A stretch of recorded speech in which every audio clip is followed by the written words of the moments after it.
get going. So good afternoon. Thanks for having me here. I'm Chris White. O2h Ventures, as you've already mentioned, a specialist early-stage biotech investors based in Cambridge.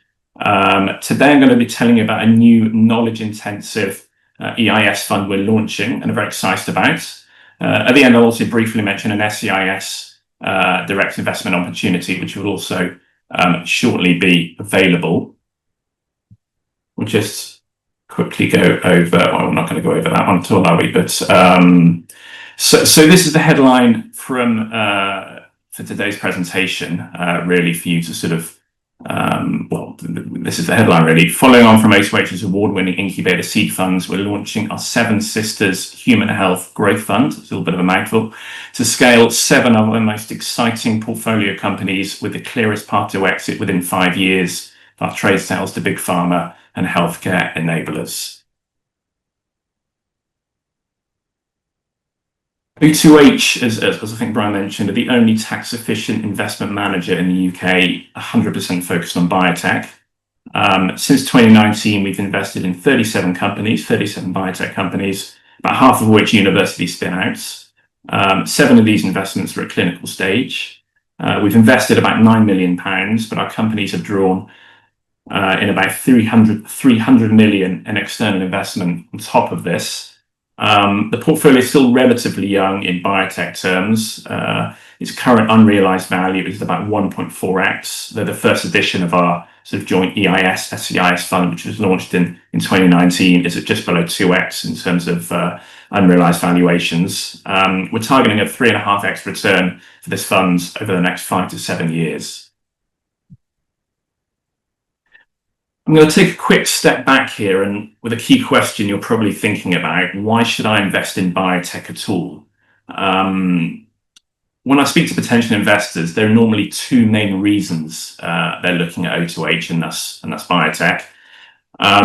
Firstly, they may have worked in healthcare or biotech themselves and they're looking for a fund that aligns with their passion, with their area of interest. One of our newest investors, for example, is a recently retired cancer professor at a major university. Another investor is a former CEO of a global healthcare business.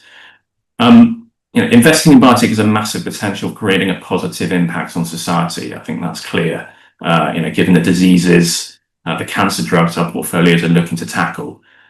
But obviously most people don't work in healthcare or science or life sciences, of course. So for them, a biotech fund can act as a portfolio balancer and diversifier. Given the scientific technical due diligence required for looking at the types of companies we're investing into, most generalist EIS funds will not have much biotech in them, if any. As part of this diversification angle, there's some evidence to suggest biotech as an industry is counter-cyclical and doesn't correlate with the ups and downs of the wider economy, which can be an advantage at times. Demand for healthcare in aging Western societies, of course, isn't going to diminish. And the end buyers of healthcare are normally governments or insurance companies rather than individuals. And there's evidence to suggest, based on a British Business Bank report that I think was released at the end of last year, that life sciences VC funds slightly outperform the wider market or have done over the last 10 years or so. And finally, the UK, we believe, and the UK is a great place to invest in biotech. So hence, moving on to the next slide. The UK is a biotech leader in Europe. You can see some of the stats on screen there about sort of attracting about 41% of European VC money.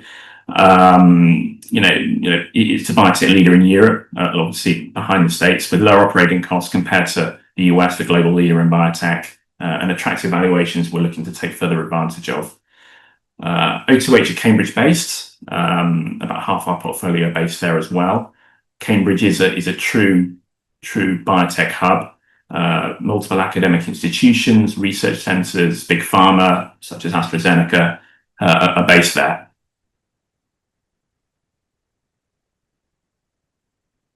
O2h as a group is a lot more than an investment fund.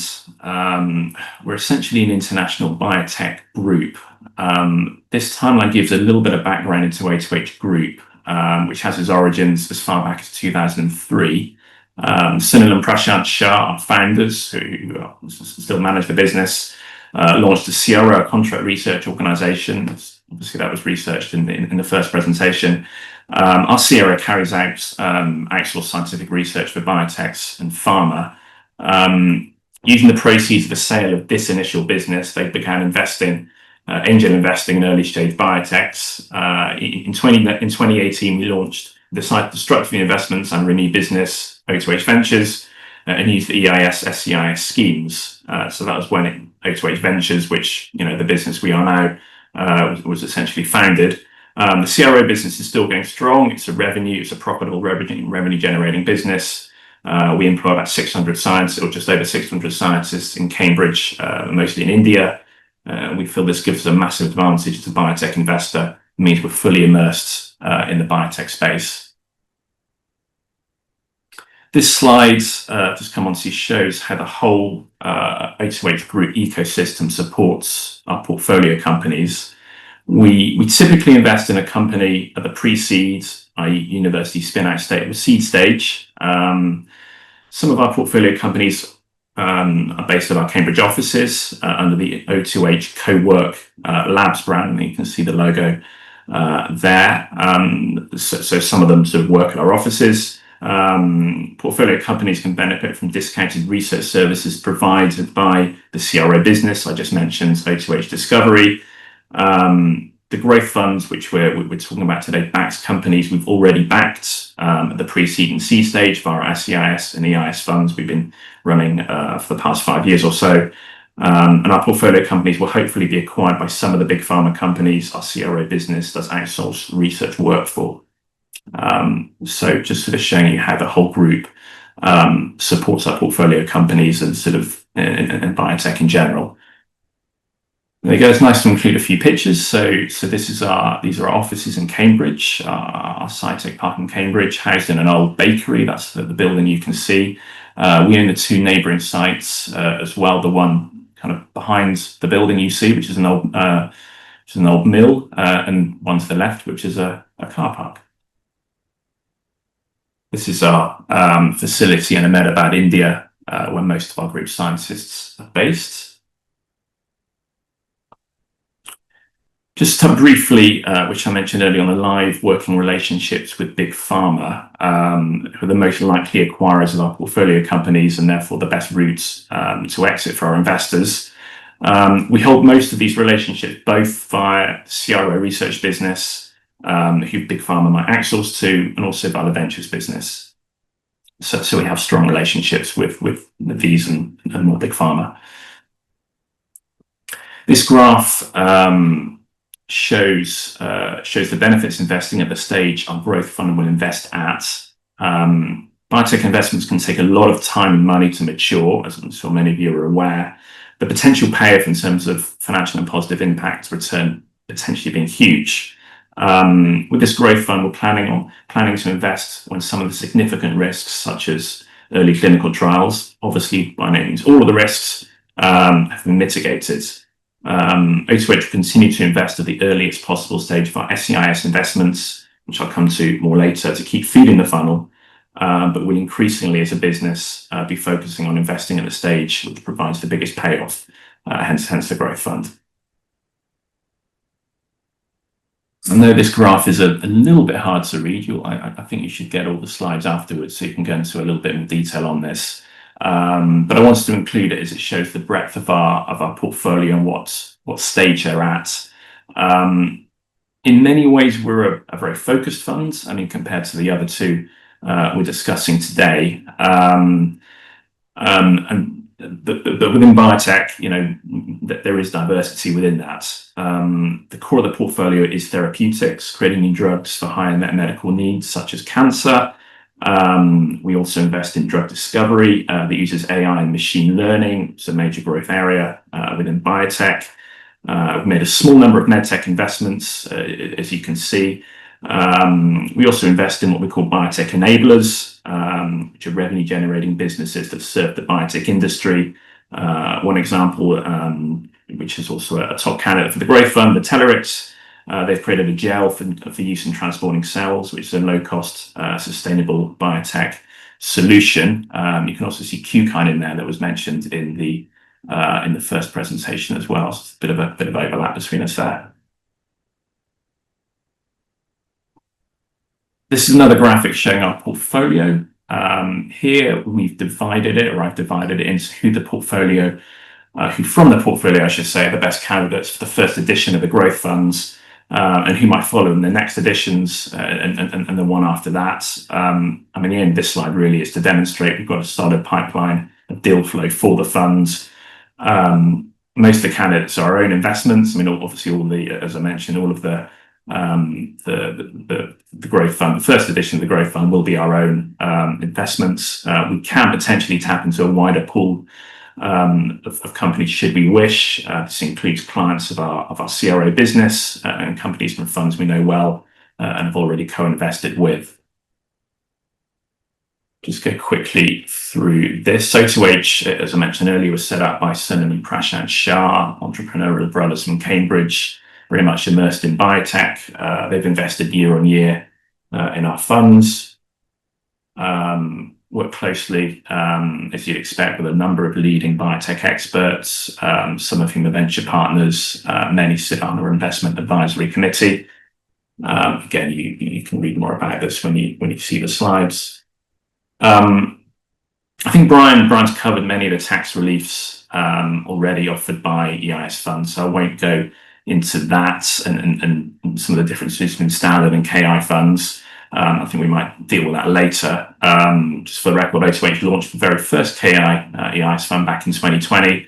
I mean, biotech's a very good fit for knowledge intensive criteria. The main point to get across on this slide is that 80% of an investor's subscriptions will be allocated to 7 companies who make up the growth funds, which we've discussed already. The remaining 20% will be allocated to other companies in our existing portfolio, or potentially to new investments approved by our investment committee and investment advisory committee. All of these investments will be KI EIS qualifying. The minimum investment for this new fund is 100,000. Some exceptions made for existing investors. We do have something at the lower entry points I'll come to in a second as well. Just quickly on fees. Fees for the growth fund are the same as we've offered in previous years. Initial 2% fee, slightly less for advised clients, followed by 2% annual management charge, although we only take the first AMC up front and the rest is rolled over and due when the initial investment has been returned. So about 96%, so a fraction under, of your investment will go to the respective portfolio companies. But there is a 20% performance fee payable when we return 100%. I mean, fairly standard fees that you'd expect in this space. So just to summarize, our growth fund's going to invest in 7 companies from our existing portfolio with the clearest path to exit. We believe now's a great time to invest in early stage UK biotech, with deals available to us at prices we might not previously have been able to access. o2h are a biotech group. By working with us, you're partnering with more than just an investment fund, but a biotech development engine who can provide more than just finance to our portfolio. And lastly, I'm going off on a very quick tangent just to finish. I want to highlight a separate opportunity from o2h, which is direct SEIS investing. A lot of our focus at the moment is on developing our existing portfolio, which I've already discussed. We'll continue to invest at the earliest stage possible, where we see a great opportunity, which we have in the case of a GLP-1 weight loss drug spun out of one of our existing portfolio called therapeutics. Happy to discuss this further, obviously offline. The minimum investments for this is obviously quite a bit lower. And SEIS, as Brian covered earlier, provides some very generous tax reliefs.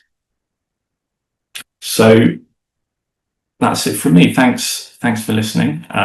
Very happy to discuss the growth fund or direct SEIS investing with anyone after this in a separate call. Just drop me a message. For that, Chris, much appreciated again. Couple of questions we've got specific to o2h. I think some of this has been covered already, both in your presentation and with Brian at the start. But The new fund is a knowledge intensive fund, as you mentioned. Do you just want to go over the benefits to the investor of the knowledge intensive fund over a regular evergreen fund? Yeah, from the tax reliefs are mostly similar. There's a few. One of the main differences to sort of address is in terms of sort of certainty of when you get your tax relief. For knowledge intensive EIS funds, you get your tax relief paid for the tax year in which the fund closes. So this fund will close just before the end of the tax year.